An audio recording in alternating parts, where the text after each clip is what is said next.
Okay, so I have three components, right? So I have like this coverall, which is helpful for just protecting your skin. A nice to do, but not a necessity. And then I have just athletic tape. So I have the 1/2 inch diameter and the 2 inch diameter.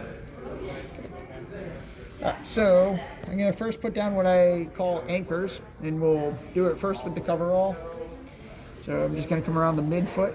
It's important here not to have too much like tension on it, as you do have your dorsalis pedis pulse, and you can cut off the circulation further down the leg, further down the toe, which no one likes a purple toe, so there you are. All right, then I'm going to come around and just mimic that with the larger tape. Again, you'd be surprised at how much tension, how much little tension will actually be uncomfortable, right? So I'm going to just kind of lay it down there without any manual tension.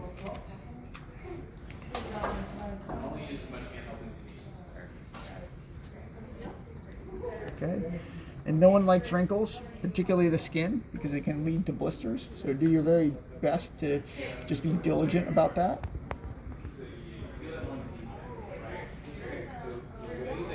Okay, so there's my proximal anchor. I don't think I'm going to use the coverall for the toe itself, but then you're also going to use a distal anchor, where you're going to do like almost like a ring around the toe. Once again, making sure that it's not too tight.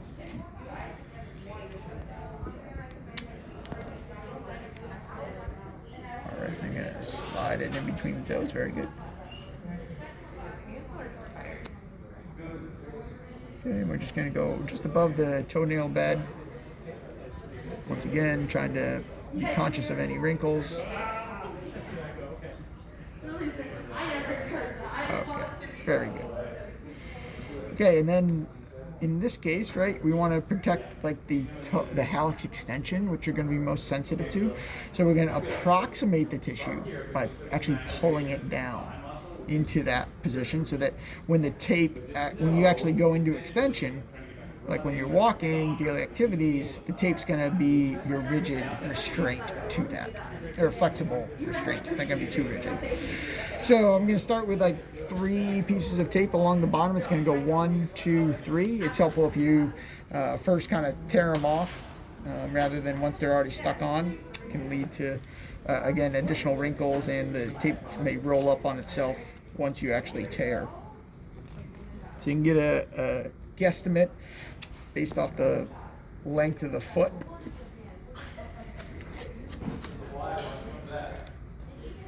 Okay, keeping in mind that you're going to need to double up your anchors at the end of this.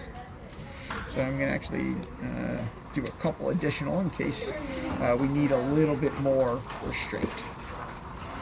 And like the number of pieces of tape would be dictated by the amount of rigidity or lack of motion that you would like from the toe. That's predominantly based off the patient's symptoms and what feels good for them. So if they're more symptomatic, you may want more rigidity. In this case, we're just going to go a little bit conservative, given this is the first time that we're doing it, and the symptoms are actually doing quite well today.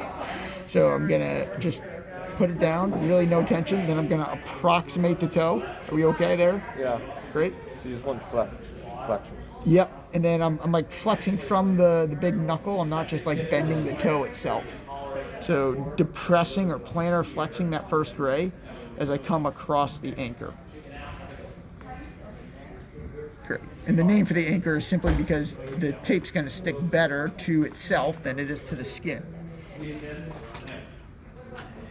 Okay, and about a 1/2 width overlay from one piece of tape to the next. Again, plantar flexing.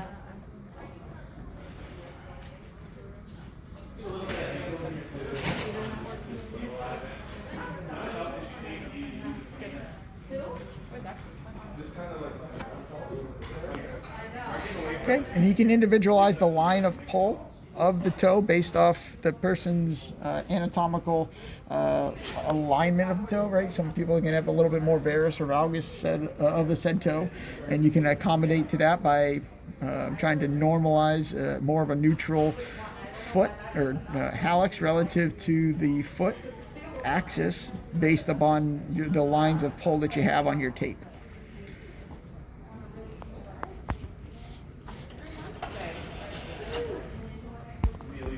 Does it matter how much flexion you have, or? No, I like to go just beyond neutral.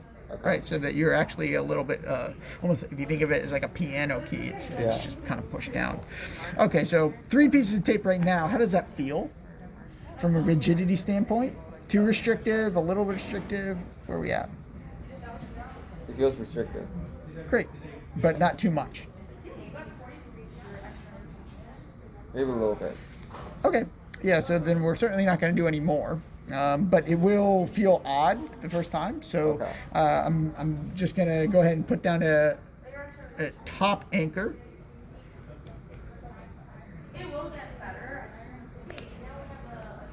Okay, because I made that a little bit long, so there we go.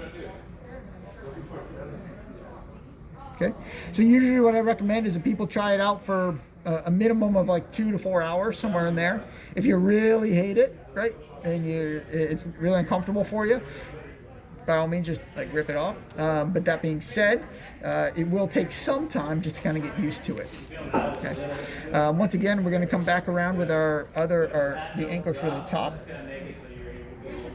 Okay, keeping in mind that I'm not putting any additional tension through this piece of tape. Even just having 2 pieces of tape lying on top of each other is going to have some type of compressive feel to it. So any additional like tensile force that I put through the tape like that would be pretty uncomfortable for him. So I'm just going to lay this down nice and neat as best as I can, allowing the tape to kind of go where it will while gently guiding it to reduce any potential wrinkles, particularly where he's going to have the highest amount of plantar pressures. And this is just going to help to for the longevity of the tape. Ali, I'm going to have you scooch down just a little bit. There you go.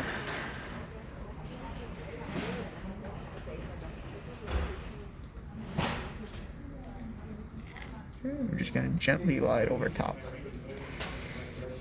Okay. Sometimes a little bit of rubbing will help for the adhesive to take a little bit more because of the increased temperature. Oh, okay. Okay, and then you can always have them trial it out. Again, it is adaptive. People have gotten as fancy as coming over the top and wrapping it around and pulling the toe more medial. Especially if there's like more of a bunion component to it. In this case, the toe looks to be in a relatively neutral alignment, maybe a little bit pulled in, but nothing egregious. And that's how you tape the hallux for a little bit of support with the plantar pressures.